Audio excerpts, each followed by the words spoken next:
Hi, hello everyone, and welcome to this YouTube channel called as UPSC Edge. So this is Nisha Nanjamudi, your educator in academy. I'm an economist, teacher, entrepreneur, and YouTuber, having 6 years of teaching experience, and I've taught 60 plus years batches. I'm also one of the top plus faculty in academy. To follow my courses at an academy, very simple. Follow me via my academy profile and also via my Telegram channel. In the description box of this video, all the details regarding my free classes at an academy and also regarding the Telegram channel for the notes, PDFs, and all is given. You can click on all those links and get enrolled. So before that, don't forget to subscribe this channel as well for all the quality updates and videos. And now, the topic of discussion in this particular video is all about the myths versus fact for UPSC CSD examination. So we all know that when a student or an aspirant is going to prepare for this examination, a lot of myths revolve around him or her. So what are the so-called myths? Why such kind of myth has been created with regard to this exam? And what are the real facts with regard to that? So in a very simple yet in an interesting manner, I'm going to tell you people what are the so-called conceptions or the myths about this wonderful UPSC examination, and in reality what is a fact that every UPSC aspirant should keep in mind before preparing for this examination. So this is a must-watch video for all the UPSC aspirant. So from the beginning till the end, watch with a lot of excitement and curiosity to know what are the myths and what are the facts. So to begin with, guys, the first myth of UPSC CSE is nothing but they say that IAS exam is the mother of all exams. Is it? Oh my god. Do you think, guys, IAS is the mother of all exams? Come on, we have so many exams like railways, banks, that, this, etc. I can say you that this is absolutely an incorrect statement. Matlab, it's a wrong statement. This is just another exam, like every other exams you have, like your railway exams, bank exams, UGC NET, etc., etc. The mother of all exams. What is that? That is life. So now you can even afford to fail for IAS, but you cannot afford to fail in life, because if you afford to fail in life, believe me, that's all. So never give up your life for any examinations as such. So now take your IAS preparation just as a phase of life, not as your life. So that is one important myth of this UPSC CSE, guys, and the real fact about this is what I said now. Now the second important myth is regarding, they say IAS this exam is not for faint-hearted. Really? Do you think it is not for faint-hearted? That is another myth given that only the strong, minded people can prepare for this examination. Nothing like that. If you think you are faint-hearted or weak-hearted, better start for your IAS preparation soon. That's what I'll tell you, because it will make you stone-hearted. So don't even think that it is not for faint-hearted. If you're weak-hearted, it's okay. When you start preparing now, believe me, no matter whatever you are, whether you are sensitive or emotional or whatever, you soon, very sooner, you'll become, kind of very strong-hearted. So go ahead for it. That is another myth. So the fact is what I told you. The third myth is study 90 to 20 hours every day for 1 year. Oh my God. Now, do you think, guys, is this true? Definitely no. See, once I have heard some toppers saying that you have to study 19 to 20 hours. So when will you sleep? When will you do your other activities? You're a human being, not a robot. We are not some sort of robots to keep doing that, right? So I will tell you that the people who said, okay, the people who told you to study for 19 or 20 hours, they'll be insomniac, okay. Even now, if the person, supposing if a person is working for like 20 hours a day, come on, then that person is not normal. That's what I'll say. You can definitely work hard, but a normal individual to study for 19 or 20 hours is impossible. It is out of the box. Maybe there could be people, but for a normal average student, it is not possible. So thus, on a serious note, I'll tell you that leaving your sleep and studying, now it will be a waste, because you have to memorize all what you studied also. So thus I can tell you that a good sleep is very, very necessary to prepare for what? For your UPSC examination, because it will keep you in good health, right? So I would recommend you not to study more than 9 to 12 hours. Some people may say, let's say 14 hours, up to 14. Yeah, some so-called serious aspirants, up to 14 you can go. But ideally I will tell you, okay, 9 hours is best. 8 hours is very ideal, or 8 to 9 hours, or 9 to maximum 12, not more than that. So now you'll be thinking, ma'am, how could you say that like 14 hours you should study? Are you mad? Come on. The thing is, calm down, okay? If you have left your job for preparing this UPSC examination, you have no other work other than this preparation strategy. So now you can take this as one sort of, punishment given to yourself for leaving your job and preparing for this. So thus, if you don't work for 12 hours for your company, will you get payment? Definitely no. Sometimes you may not get if you're an IT professional and all. that is maybe the working hour is let's say like 8 hours a day, but then when you get back home also you have to prepare for the next day's target, strategies, etc, etc. So literally more than 8 hours you end up working. So similarly, though you have a fixed timetable of let's say 8 to 9 hours of studying also, the remaining revision perspective, the note making stuff, all these also consumes time. So altogether, yeah, up to 14 hours you can make it up, which consists of your idle studying period with breaks, then note makings, your revision, all these things are included. Okay, in that context, yeah, you can study for up to 14 hours. Now, the next important myth is only English medium candidates can become IAS. So I have heard many candidates or students telling me that, ma'am, my English is very poor. But they say that I'm out of a race. Am I? Such kind of negative mentality should be erased immediately. It is not at all necessary. See, even if you're not that good in English also, do not worry, you're still a part of this race of IAS examination.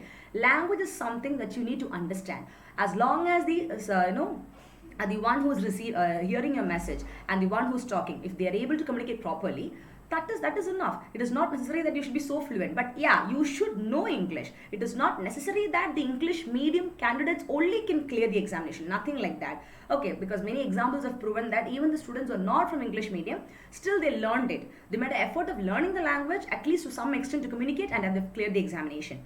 So if you figured out that your problem is like you're poor in English, it's okay. All you need to do is nothing but just learn the basic English. It's not like you have to go for a fluency. Learn the basic English to communicate. And now you can write the exam and give the interview in your own mother tongue. That's also possible now. But basically, you get a grammar book, learn the basic English for your better understanding, because we do not know. Once you clear the examination, you make it posting in like any part of the country. Maybe you're a North Indian or a South Indian. You make it posted in the opposite states as well. So how will you communicate? And maybe you will not know Hindi, or maybe you will not know any of the South Indian languages. So it's good to know English for a better communication. That's it. Basic English is fine. Not that kind of, the so-called high fluency. Take care. Now, the next one is the next most important, myth about UPSC is that with regard to coaching, that to Delhi. Oh my God.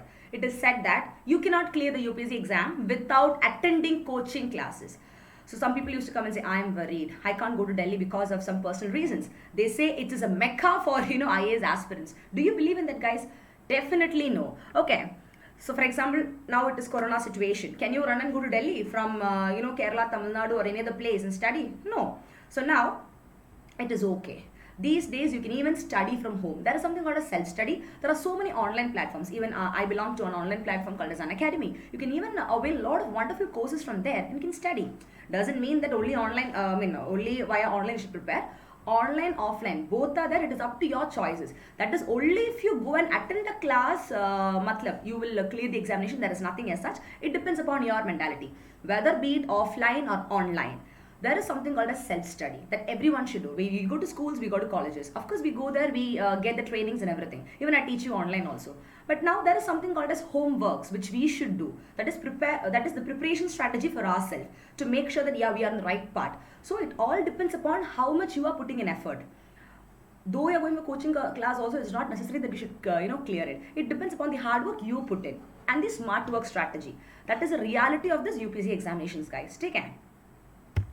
Now, the next important myth about UPSC is, if I've told you that, okay, you cannot clear the exam without attending coaching classes, another myth. I told you the fact for that. So the next question that comes to an aspirant's brain is, so how can I study from home? Of course, you can study from home. There's nothing wrong in that. These days, you can buy books online. There are online classes. There are online platforms. Similarly to like an offline feeling you have. So now every topper, okay, if you see many toppers who have attended the coaching institutes also, they have studied the same set of books which is available in the market, which is like you people, what you people are going to buy. So now the difference is the toppers plan their studies and also they execute those plans very well. It is about having a proper plan. The same NCERT books, the same economy book, the same geography book, they are also getting it. The ones who clear the examination. The same thing is available to you also. There is nothing different in that, right? So now it all depends upon how well you are going to execute the plan of grasping the content. What is the smart work strategy you use? That is why always for UPSC examination, I teach you with the technique of KEC method in MCQs, keyword elimination comparison method, then teaching you some tricks, tips and all, so that how can you learn very fastly within a short period of time. What are the strategy you should follow, because all these things are important for UPSC. UPSC is not about learning everything under the earth and sun. It is about choosing smartly, choosing a wide strategy. So that's what you can even follow the previous videos of mine where I would have spoken regarding the strategy as well. Take care. So now what I'll tell you with regard to studying from home is have a proper plan, execute it well, and make sure that you take a lot of mock tests online and all this stuff. So accordingly, you'll be able to improve better. The next important myth about UPSC CSE is, oh, so luck is needed for this exam. Matlab, only if you have luck, you can, pass this examination. Some people say that I have studied so well, I've given the examination so well.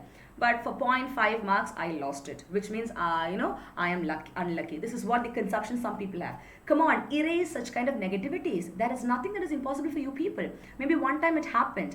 Now, unless and until you yourself think that you're unlucky, you are not unlucky. Only when you think that, okay, you are unlucky to clear the examination, in that situation it becomes true because your confidence is going down. But if you think you're lucky enough, come on, nothing can put you down from, clearing the examination. Anyway, let me modify to you. Take a very famous quote. It is said that success is 1% luck and 99% perspiration. No, so now luck is there, but just 1%, but remaining 99% depends upon your perception or perspiration or your attitude towards that particular perspective. So now focus on what? Focus on that 99% and not the 1%. When 99% has been focused, automatically that 1% of luck now will favor you again. So now the next important thing is, myth about UPSC is it was my last attempt. I failed in prelims. Now I want to kill myself. Help me. I have heard this from n number of candidates whom I have counseled and motivated and all. So how could you even think about killing yourself or kind of completely shutting off your career or anything just because you didn't clear UPSC? Come on, let me tell you guys. Some people take it as a pride. Some people say that I have prepared for UPSC, so if I don't clear means I am not worth enough. People have this kind of conceptions. But let me tell you, to kill you, first you should kill your ego. Here the word called kill myself. Now it's not to take a knife and kill yourself. No. Here the ego is making you say all these things. Just because you didn't clear the examination or you missed out in some attempt doesn't mean that your life has come to an end. It is the ego inside you which is killing you, not anything else. So now you took a journey of clearing this examination, but now maybe you may not be able to reach that point, that particular phase as you wanted. But that doesn't mean that you have to end the real journey of your life, because this examination is just a phase of your life. You understand? So now start a new phase in your life from where you are now. That is, start from where you are. Use what you have and do your best in whatever direction you want to go. Take every day as an opportunity. Take every day as a challenge. So yes, you will be able to do this. All the failures what you have are lessons. They are not anything that you lose. Whatever failure you have, you're not going to lose anything. Rather, you're learning a lesson out of it. So take it in such a manner and move ahead, guys. Clear? Now, the next question is, lakhs of aspirants give this examination and only few get into IAS. I am scared. Another myth is that many people scare you by saying that, come on, when you want to prepare for IAS examination, lakhs and lakhs of candidates are appearing. Will I be able to be one? And maybe you may not be a topper in your school or college, but you want to go for IAS aspiration. So some IAS, preparation. So some people may say, yeah, if you're a topper, you are ranked number 1 in school, ranked number 1 in college, then you are eligible to become an IAS officer. Absolutely nonsense. The students who are just 10th pass, just 12th pass, even those students have become in the top list of, have been in the toppers list of UPSC CSE. Can you believe? So it's not about your ranks in school. Of course, your ranks in schools and colleges is well and good. But in UPSC CSE or IAS preparation, the scenario is totally different. Here, everybody is equal. Everybody is kind of, in a totally different setup. So I can tell you, though lakhs of aspirants, though they apply and write this exam also, the real competition in this UPSC examination is only between, let's say, 2,000 to 3,000 serious aspirants. Look at the word serious aspirants. That is the ones who study systematically, strategically, and consistently. What is consistent, guys? On a continuous manner. That is the most important part for UPSC. The key to success is that without leaving your goal or aims, on a consistent basis, every day, studying with a timetable, studying with a proper planner, and with a proper mentor or guide. That is more important. Take care. So now those kind of people only get into service. Out of lakhs of people, only 2,000 to 3,000 guys of that serious aspirants or the qualities of consistent preparations and systematic strategies will get into service. For example, if you do the same, like what I told you, these two factors, believe me guys, you will also be one among them, because everybody has a potential in becoming what you want. Okay, so don't have fears even before you start. People may scare you saying that, okay, come on, you cannot do that. But don't even have fears even before you start the, preparation. Leave it like that and believe that yes, you must enter this race of clearing the UPSC CSE and work very hard with a little of smart work to win this race of becoming an IAS officer. This is what you should do. This is what I keep telling everybody. Now, The next myth about UPSC is that, becoming a civil service officer, is that they say that there is corruption recruiting IAS officers. Is it true? Come on, this is something which is the joke of the day, I'll say. How can you say there is corruption in recruiting IAS officers? Maybe after getting into service, there'll be corruption. But recruiting, definitely no. These are kind of, false allegations, utterly false allegations, okay? The whole examination is so opaque that you have to trust it blindly.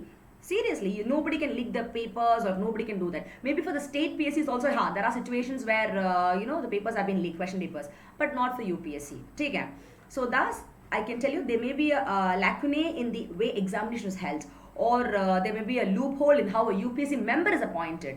But there is never any sort of corruption, guys, involved in the recruitment of civil service officers. You can write it in key. It's absolutely a myth said by people that yes, there is some sort of corruptions or kind of kallataram, as I tell you in the classes, in recruiting an IAS officer. So you can completely believe that. The STEEL procedure is very, very pure, guys, and you can trust in this procedure and go ahead with the preparations. Clear? The next important myth number 12, guys, with regard to the UPSC CSE preparation is, those veterans, they love when I tell them I'm preparing for IAS. Instead, they insist I should say that I'm preparing for civil service. So now from this point, what did you understand? That is, some people say, you're preparing for IAS. Don't say that. Tell me that you're preparing for civil service. So what is the difference of IAS and civil service? In civil service, only IAS is coming. The whole point is, see, when you say that you're preparing for civil services, okay, to somebody, the meaning is that you are not sure about whether you want to get into IAS, IPS, IFS, IRS, etc., etc. Okay, but when you go and tell somebody that I am preparing for IAS, that shows that in the civil service category of so many options, you are very destined or you're determined to capture what or get into that position of becoming an IAS only, not an IPS, IRS, etc. You understand? So now you should be confident when you're saying that you're preparing for IAS. Be confident that yes, you want to be an IAS officer. When you say civil service, your options are diversified. Let it be IPS or IFS, IRS. You got it. So choose the one that suits you and not the veterans. Let the people laugh at you. It's okay. So whatever you want to be. If you want to be an IPS officer, don't say that you're preparing for civil service. You can say I'm preparing for to become an IPS officer. The moment every now and then when you keep saying IAS, IPS, that is again a kind of confidence, guys, which will boost your mentality, positive mentality. Now, the next myth, 13th myth for UPSC CSE is, make note on every single topic of the syllabus. Oh my god. That is something like, I've heard some students saying that, ma'am, I'm getting headache while making notes. There are so many books to refer and I want my notes to be the best. What to do? Shall I refer to this educator? Shall I refer to this teacher, this institute, notes and study? But then after that also, ma'am, I don't think this is sufficient. We have to go for more. These are the kind of, conceptions that come in the mind of an aspirant. Let me tell you something. It is said that it is better to read one single book than reading 1,000 books. And now that one single book should be perfect enough to give you everything you want. So it depends upon the choices and the priorities that you make for this examination with regard to the syllabus and all. So with regard to note making, I'll tell you, it's a myth saying that for every topic you study, you have to make a note. Absolutely no, guys. Definitely no. The fact is, see, once Leo Tolstoy, he wrote in Anna Karenina that if you look for perfection, you will never be confident, you'll never be content. That is, it is said that if you look for perfection, you'll never be content. Also, some person has said, another famous quoting is there, that perfection is a child of time. I repeat, perfection is a child of time. So when you scout too many sources to make the perfect sources, you know what? You're wasting your time. And you end up both losing losing your valuable time and also the discontent as well. Matlab, you won't get the proper content, you won't be satisfied, and what about your time? It's gone in waste. That is the whole point. So thus managing the time during your preparation is very, very important for a UPSC student. So I will tell you that read one or two books for, let's say, one topic, and now you can even read again, read the same book, even the same coaching institute or publication house releases new notes or books for it, and from that you can make notes. So don't believe in too many sources. Stick on to one source, identify that, choose it and stay on to it. Take care. Now, the next thing is, they say that IAS is the best job on the earth. Oh my god, what about the other jobs? What about the other jobs we have in the world? Why they're not the best? All this is an absolutely myth, guys. Some people prepare for IAS just because they think that it's the best job on earth. So for that prestige, pride and all, you go for it. Believe me, guys, well, I thought of becoming the president of US. That was the best thing on earth. Seriously, when I was a kid, I thought that becoming president was the big thing on earth, not an IAS officer. So anyway, the above statement is wrong. It is not. It is a best. It is one of the best job. I will never say that IAS is the best job, but rather it is one of the best jobs among the other so-called jobs what you have in the entire earth. Okay, so please take it like that and prepare for the examination in such a perspective. So you have many choices. You can choose from what you want as well. If not this, yeah, you can start in a new phase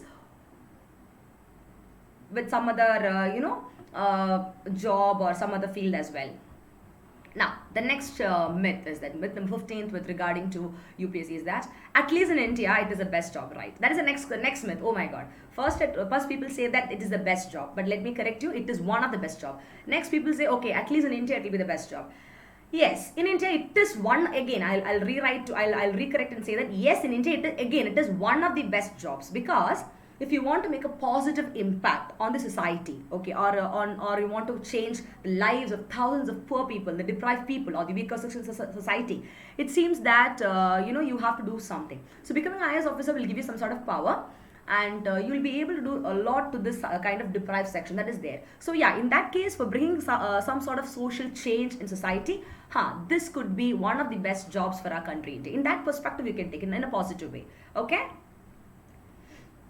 Now, and also one more thing, just by becoming an IAS officer, do not think that you'll become, the district magistrate very soon. Actually, if you see, out of all the IAS officers, very few people towards the end of their, career, before the retirement age, let's say 4 to 5 years before, they get the position of a district magistrate. Not everybody is destined to get that. So don't even think that when you become an IAS officer, immediately you are posted as a district magistrate or a DM. Okay? That is another misconception, so don't think that. You can serve the society with some powers. That's the advantage of becoming an IAS officer. Now, the next one is the next myth of UPSC CSE is myth number 16. Some say that this exam is like a vast ocean and questions are asked from outside this syllabus and even from extraterritorial sources. Is it? This is absolutely a big myth, guys. Then why does UPSC have a syllabus if the sources are what to say? If the syllabus is given on the UPSC website, then why would they ask questions outside the syllabus? All this is just a myth. Again, absolutely wrong, because UPSC strictly adheres to what this syllabus, what it gives you. You study the syllabus properly, believe me, you can clear the examination. Nothing out of the box UPSC will ask you. This is one thing that every aspirant should get into their brains. Don't even think that out of the box UPSC will ask. They will not do that. Take care. Though sometimes it may seem that the questions are asked from out of the syllabus, they're actually in some way related to what is given in the syllabus. So now in UPSC, when you study apart from the syllabus, guys, start studying with connection. That is, when you start linking every topics and start studying with connection, believe me, no matter when some difficult questions come also, though directly the topic may not be mentioned in the syllabus also, somewhere or other it is related. So you will not feel that difficult. You will not go for the myth or the misconceptions that it has come outside the syllabus. How can UPSC do this? All these negative thoughts will be erased easily. Take care. Now, the next important and the 17th myth of UPSC CSE is I have a disease. I keep buying all the magazines and coaching material. Is there any cure for this? This is actually one of the big tension which is there in anybody's mind, an aspirant's mind. So now if you keep buying all this magazines, let me tell you guys initially one thing. If you are rich, donate some money to the poor people now. So let them be happy instead of buying such kind of magazines and books unnecessarily. Anyway, jokes apart, guys, I'm just kidding. Now, there is a cure for this to prevent you from literally buying all the magazines and coaching material that is available under the earth and sun for UPSC. Now, you know very well that you need not read everything under the earth and sun for UPSC. You have to be very, very selected. Okay. And now, when you want to buy one or more books of the same topic, go for a very good guidance or go for a good, review check. So now you'll be able to understand whether this book is necessary or not necessary. And now the UPSC itself will tell you for these subjects, these books are important. For example, if you say, ask me for history, we know spectrum is important. We know for the basics and all the NCERTs are equally important. Then we know that with regard to India yearbook, it is also a very good source. You can buy that. Then for economy, you can go for, there are so many books, but as a guide. Initially for the basic concepts, Shankar Ganesh book is good, Ramesh Singh book is good, Sanjeev Verma is there. But again, 3 books are coming for economy itself. So now you can choose out of these any one as per your convenience and follow the teachers' lectures and other online platforms as well. It's not necessary that all the 3 books of same topic you should buy. You can choose the best out of it. It depends upon your priority as well. Take care. So now when you buy more and more book, now the situation gets worsened because you will not know from where to study. or from which book to depend. You will again the feeling of unsatisfied, the feeling of not satisfied, na, will create more chaos in your mind. So it's better not to do such kind of practices. Okay, first understand why you are buying so many books. That is the biggest cure to some people who keep on buying more and more materials, guys. Available in the market for UPSC. Why you want to buy this? Are you getting benefit out of this? So many books, or is it better to go only for one book? That should be the thought. That should be the thought you should have in your mind. So now, when you become aware that you're not getting to that you're not going to read all the books that you have bought and kept from the market, you will stop buying them. Actually, to be very honest, that is what you will do. So go for the priority, go for the sources and save your time. And these days in online platform, there are so many free PDFs available. So now many students, they may not be in a situation to afford as well to buy the books and all. Very simple. There are so many platforms where free books are available. Go ahead with it. Go buy books. Download PDFs for that and start studying. There are so many ways. It's all up to us how we create. We have to create ways for us. The opportunities will come. So they will not come and tell, come on, opportunities come, hey, you come and be there. No. When opportunities come, you have to be ready to grab them and utilize them in the best possible way, which suits your profile, which suits your way of living. You understand? That is what you should actually do. So these are the so-called myths that is there in the mind of an aspirant with regard to what? With regard to UPSC CSE preparation. So I've told you the myths and I've told you the facts also in a very normal and practical manner. I hope you really love this class, guys. And thank you so much, and stay tuned for more updates in this UPSC Edge YouTube channel. And these are the various platforms where you can follow me. One is Telegram channel called as Nisha Najmuddin at Unacademy for UPSC. Then this YouTube channel, Facebook group, Instagram, Unacademy profile, and mail. And one more thing, guys, those are planning for the Unacademy Plus subscription and those who want to avail discount up to 20%. Use my referral code UPSC Edge. And also you can follow me for the free special live class which I take, guys, every day 6 p.m. to 7 p.m. and 8 p.m. 9 p.m. I do take free special live class on Unacademy. So now the link of that is given in the chat box. You can follow me there and also join my Telegram channel for all the updates. Any doubts, queries or feedbacks or comments you want to put means feel free to put in the comment box and also contact me via Telegram channel. So stay tuned for more videos like this which really opens your eyes regarding the UPSC CSE examination, because it's very important to know regarding the myths of this examination before your preparation as well. That's why I came with a topic called as myths, and also in a very simple term explaining you what are the real facts or truths behind it. Okay, so thank you so much, my young officers. Stay tuned. Bye bye. Jai Hind.